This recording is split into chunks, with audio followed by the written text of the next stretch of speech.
we will be discussing how teaching your craft from home can become a real awesome revenue stream for you. For those of you who don't know me, I'm Jodi. I'm a New York City fashion photographer with over 20 years experience. This series' aims are to give fellow photographers outside the box tips and strategies. The outcomes from today's lesson are going to prompt you to consider how to use your knowledge in the photographic arts to generate an income from home. And I'm going to teach you how to structure your lessons. Technological advancements with smartphone cameras and the increased quality of entry-level DSLR cameras combined with an affordable price point have contributed to a rapid rise in people's interest in studying amateur photography. Being that everyone has a smartphone now, this has them thinking they're actually photographers.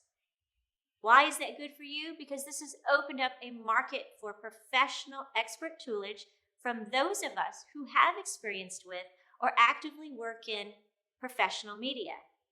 Teaching and demonstrating your craft.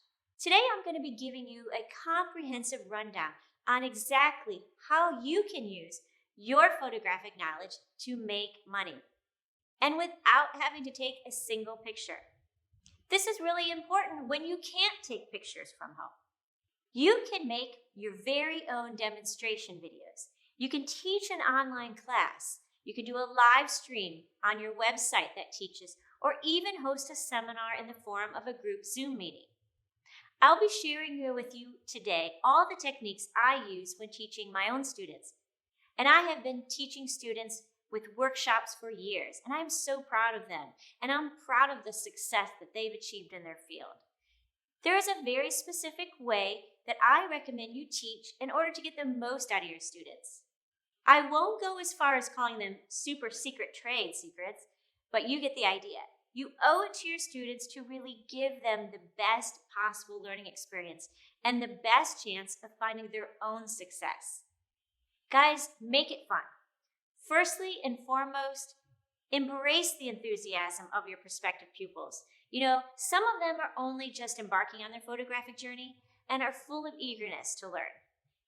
Listen, I never stop learning. I am a constant lifelong learner. So I am actually, as someone who's been doing this for 20 years, I am still engaged in learning all the time.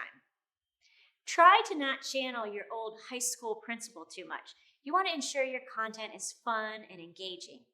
Remember, your pupils can always grab a textbook. You want them to see the value, though, in a face-to-face teacher. If they are having a good time, with maybe a few laughs thrown in, they will be all the more likely to come back to you as repeat customers.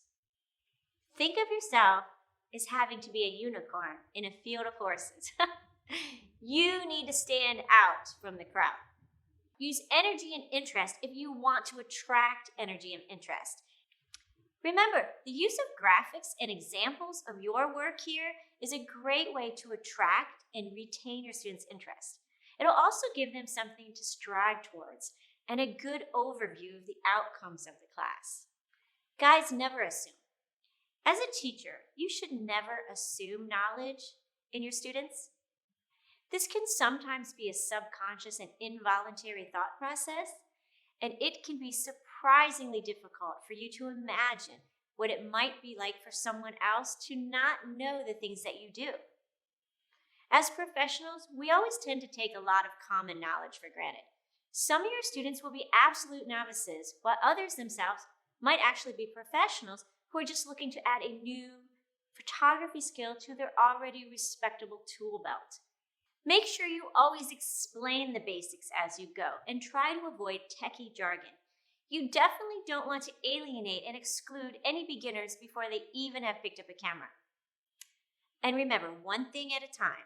It might go without saying, but please keep in mind that there is such a thing as information overload. In your eagerness to pass on that wealth of photographic knowledge you have, you may put a little too much on a student's plate. I suggest working through one concept or element at a time. Make sure that you break that concept down fully and in all its parts.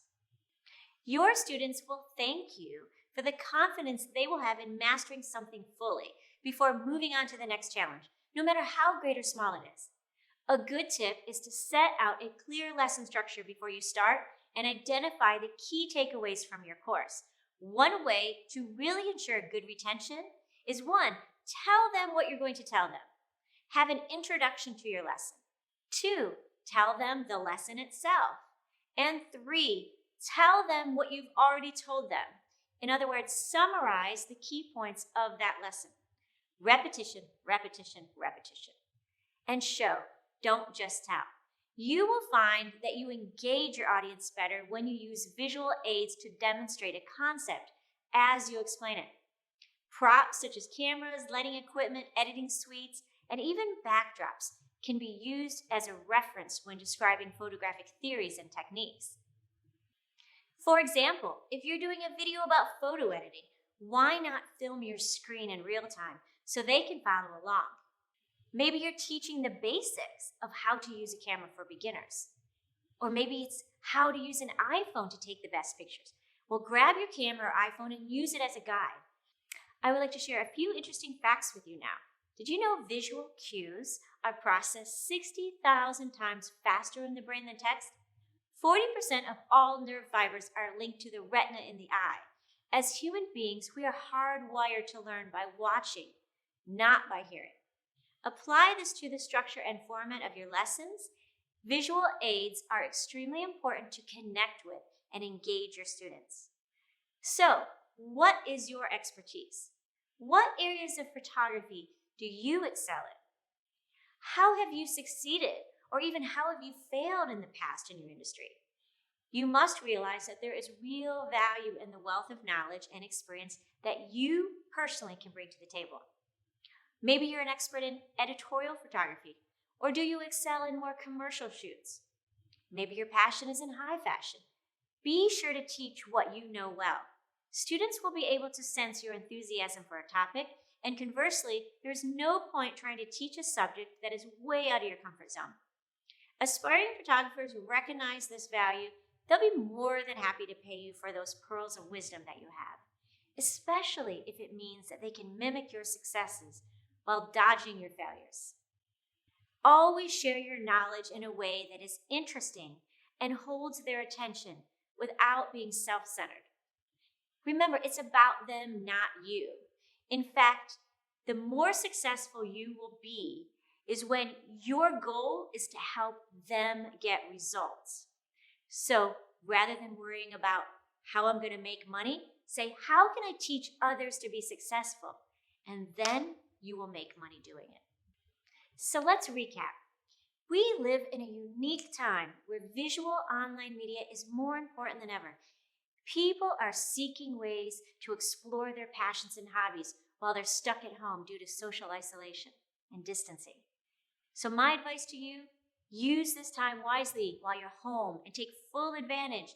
Take all of that knowledge and experience that you have and let it become an additional stream of income by helping other people learn what you know.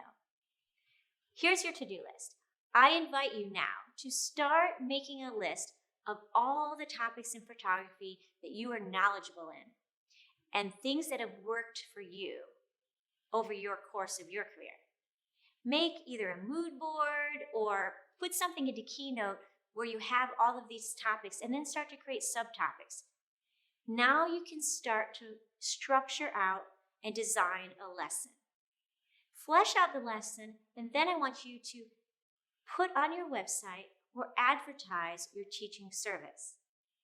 You might also want to try and teach a few people around you just to give it a try and get some feedback.